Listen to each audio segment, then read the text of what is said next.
পবিত্র ঈদে গাদির কম পবিত্র ঈদে গাদির কম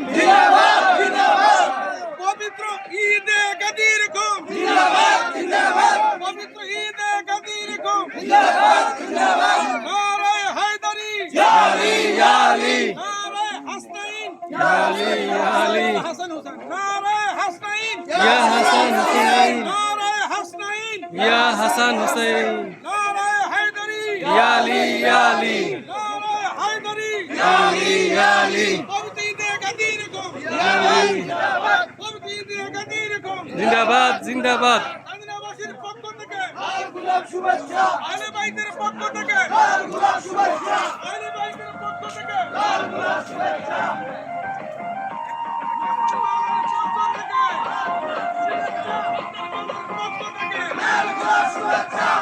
আদিনাবাসীর পক্ষ থেকে শুভেচ্ছা ঈদে গাদির কম জিন্দাবাদ জিন্দাবাদ ঈদে গাদির কম জিন্দাবাদ জিন্দাবাদ ঈদে গাদির কম জিন্দাবাদ জিন্দাবাদ নারে হায়দারি ইয়া আলী ইয়া আলী হায়দারি ইয়া আলী ইয়া আলী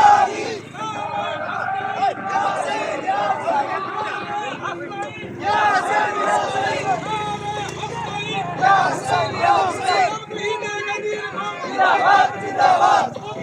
জিন্দাবাদ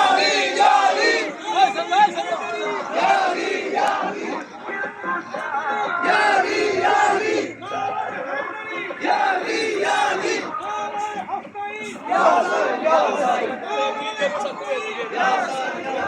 পবিত্র ঈদে গাদির কম জিন্দাবাদ জিন্দাবাদ পবিত্র ঈদে গাদির কম জিন্দাবাদ জিন্দাবাদ পবিত্র ঈদে গাদির কম জিন্দাবাদ জিন্দাবাদ নারে হায়দারি ইয়া আলী ইয়া আলী নারে হায়দারি ইয়া আলী ইয়া আলী নারে হাসনাইন নারে হাসনাইন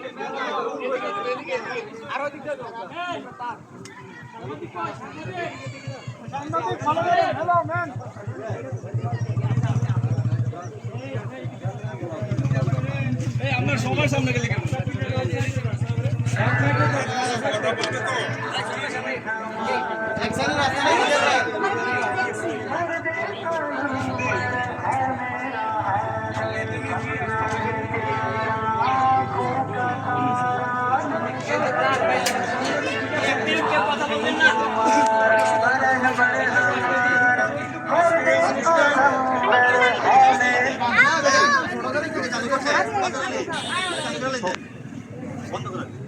কথা বললেন না আপনি নতুন করে চালু করেন নতুন করে পরে চালু করেন না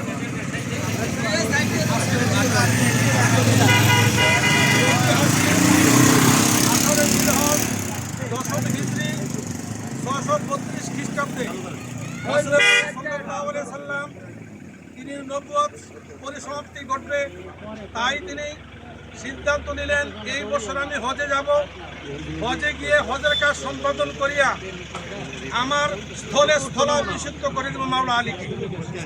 তখন আল্লাহর হাবিব নূরে খোদা মুহাম্মদ রাসূলুল্লাহ সাল্লাল্লাহু আলাইহি সাল্লাম এই 18 জিলহজ আসর এবং জোহরের মধ্যবর্তী স্থল, ওই সময়ে গাদির খুম, গাদির অর্থ জলাশয়, খুম অর্থ স্থান, এখানে সমস্ত সড়কের সংযোগ, সিরিয়া যাবার, এরপরে আফগানিস্তান, সিরিয়া, প্রত্যেক রাস্তার যাওয়ার সংযোগ স্থল, এখান থেকে সকলে বিদায় হবে। তখন এই জায়গায় যাওয়ার পরে রাসূল পাক সাল্লাল্লাহু আলাইহি সাল্লাম বললেন, তোমরা যারা সামনে গিয়েছো তারা পিছিয়ে আসো, পিছিয়ে যারা সামনে আসো। তখন আসার পরে আল্লাহর হাবিব উটের উপরে মিম্বার তৈরি করতে বললেন জনতাকে। প্রত্যেকে উটের উপরে মিম্বার তৈরি করেছেন।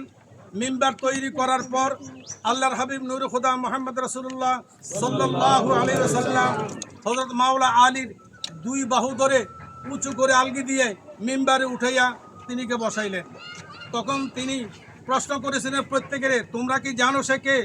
প্রত্যেকে বলছে, হ্যাঁ আমরা জানি, আলী ইবনে আবু তালিব, অর্থাৎ আবু তালেবের নন্দন, তিনি আলী, ওনাকে আমরা চিনি। তখন আল্লাহর হাবিব বললেন যে তোমরা বলো, আলাস্তু আওলা বিআনফুসিকুম, আমি কি তোমাদের প্রাণের চেয়েও প্রিয় অধিক মাওলা নই? প্রশ্ন করেছিলেন সলক্ষ জনতাকে। তখন প্রত্যেকে স্বীকৃতি দিয়েছে, আলাস্তু আওলা বিআনফুসিকুম, আলাস্তু আওলা বিআনফুসিকুম, আমি কি তোমাদের জানের চেয়েও প্রিয় অধিক মাওলা নই? প্রত্যেকেই বলল, সাদাক্তা ইয়া রাসূলুল্লাহ, কালু বালা ইয়া রাসূলুল্লাহ, আপনি আমাদের জানের চেয়েও প্রিয় অধিক মাওলা।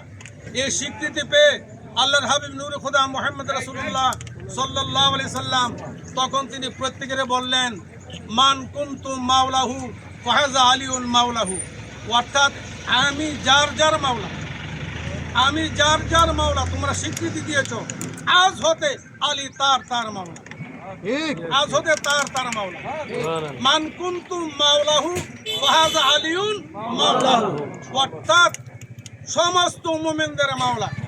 তখন এই কথা স্বীকৃতি পেয়ে আল্লাহর হাবিব তখন দোয়া করেছিলেন, মুনাজাত করেছিলেন, হে আল্লাহ, যাহারা আলীকে ভালোবাসবে তুমি তাদেরকে ভালোবাসিও, যারা আলীকে সাহায্য করে তুমি তাদেরকে সাহায্য করিও, যারা আলীকে মহব্বত করবে তুমি তাদেরকে মহব্বত করিও, যারা আলীকে দুঃখ কষ্ট দিবে তাদেরকে তুমি লাঞ্ছনা গঞ্জনা কষ্ট দিও। এই কথার পরেই তখন হিরিক উঠে গেল, প্রত্যেকেই দলে দলে এসে আল্লাহর হাবিবের সম্মুখে মাওলা আলীর হাতে আনুগত্যের বায়াত গ্রহণ করলেন, আনুগত্যের বায়াত গ্রহণ করলেন। এক পর্যায়ে হযরত ওমর তিনি বললেন, বাখিন বাখিন ইয়া আলী ইবনে তালিব, ধন্য ধন্য আবু তালেবের নন্দন, তোমার জীবন ধন্য, তুমি আজ হতে সকল মোমেন মোমেনা, অর্থাৎ মোমেন পুরুষ মোমেন নারীদের মাওলা হিসাবে গণ্য। সুতরাং আমরা এই জন্য এই দিনটি আমরা অত্যন্ত গুরুত্বপূর্ণ বহন করি, আমরা এই দিনটি পালন করি, খুশি হিসাবে উদযাপন করি, এ হলো আমাদের কথা। এবং এই বিষয়ে আমাদের এই যে মাওলার